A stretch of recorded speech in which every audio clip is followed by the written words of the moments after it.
leaving money on the table if you don't understand LSA disputes. This is my LSA sauce that I'm going to share with you.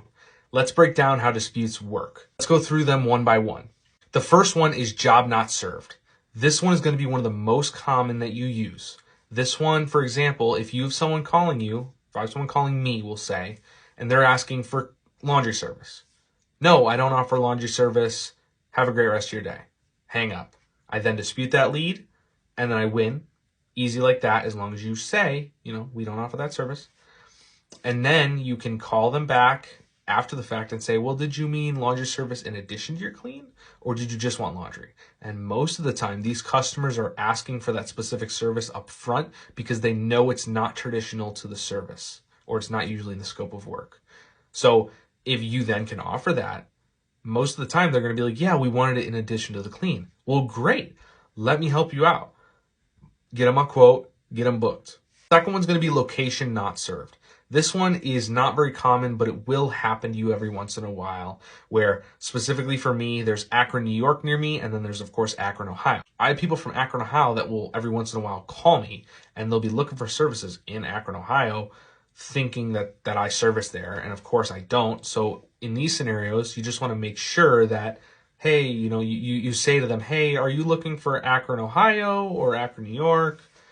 Just to clarify with them, or the zip code usually is what I'll ask for. Oh, what zip code are you in? And then they read me the zip code, and then I can know for a fact they're not in that service area, and then you make it clear to them. It's also kind of something you should pay attention to, especially if you have someone calling from a area code you're not familiar with. So that's just something to keep in mind as well.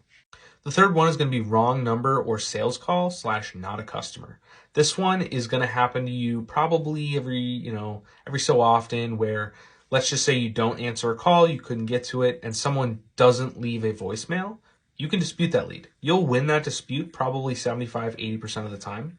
So it's really nice. If you have people that you missed the call for, they don't leave that voicemail, always dispute it. It's a pretty high chance you'll win that dispute. And you could still call them back and then hopefully sell them on it, which I've done a couple of times. There are people who will simply not answer their calls and then immediately call them back. That way they can dispute every lead. I wouldn't recommend that. It's really going to suck for your statistics on LSA, and they're not going to push your ad. They're really going to probably knock you down a couple slots, which will then make you lose business. But that is something that people do. Wouldn't personally recommend that. If you're actually going to be able to miss a call, it's okay. Just try to limit that. So I sometimes will miss a call if I'm on the phone with another customer. I've actually had it a couple times where I'm on an LSA call and another LSA call comes through, in which case I stick with the first customer and then hope that the second customer doesn't leave that voicemail. That way I could dispute it, and then hopefully I could then close that customer as well once I give them a call back, which I've done before.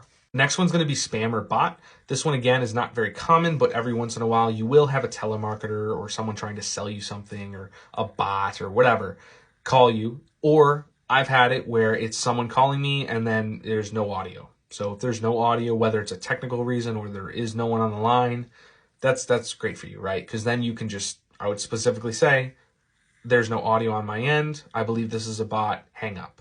Then you dispute, you win. Easy. And every once in a while, it will be a technical issue. You can call them back, make sure it was a deadline. Sometimes it's not. Then it's sometimes where it's like, hey, were you able to hear me on that last call? No, I wasn't. Okay, what are you interested in? I'll book you in. Great. That could happen. The next one's going to be duplicate lead. This one is very uncommon, but every once in a while you will have a customer or someone just calling you multiple times to your LSA number.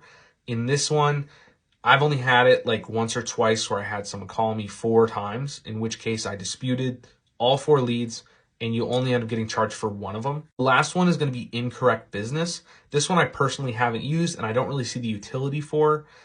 I could see sometimes someone calling looking for another business, in which case it's probably going to be easier disputing it for job not served, because that other business most likely is not going to be in the same industry. So I personally haven't used it. I would personally try and go to the other ones first if possible, but it is an option that you should be aware of. Now, this is all stuff that I've learned from my experiences using LSA, my experiences failing at disputing leads, in which case I've called LSA support. I've talked for hours on the phone with these people, trying to understand why I wasn't able to win these disputes. And they've told me everything that I just shared with you. They've explained it in depth, and they've explained to me that a couple things you should never do If you know that you have a lead that you can dispute, like if someone's calling asking for laundry service, immediately say, I'm sorry, that's not a service we offer, hang up. Whereas most of the time, most of us think, oh, well, let me just see here. Well, are you looking for laundry service in addition to your clean? So you don't want to say that, because if you say that and they say no, then you're screwed. You're still going to pay for that lead. Even though it wasn't something you offered, you still offered your services and they declined. You also never want to mention your price when you're on these LSA calls if you know you're going to dispute them. If you mention a price at all, you're paying for that lead. If you mention your price to LSA, that means you're offering your service, which means you're getting charged for that lead, because that's the whole point of it. So never, ever, ever mention your price if you know you can't do that service, or they're not a customer, or whatever the dispute reason is. Never mention a price. I hope this video was somewhat helpful for you. And if you have any extra questions, just drop them below. I'll either make a video responding to it, or DM you, or respond to the comment, whatever it is. I'll answer it. Any questions about LSA, disputing leads, whatever it is, I'll answer. So win your next dispute.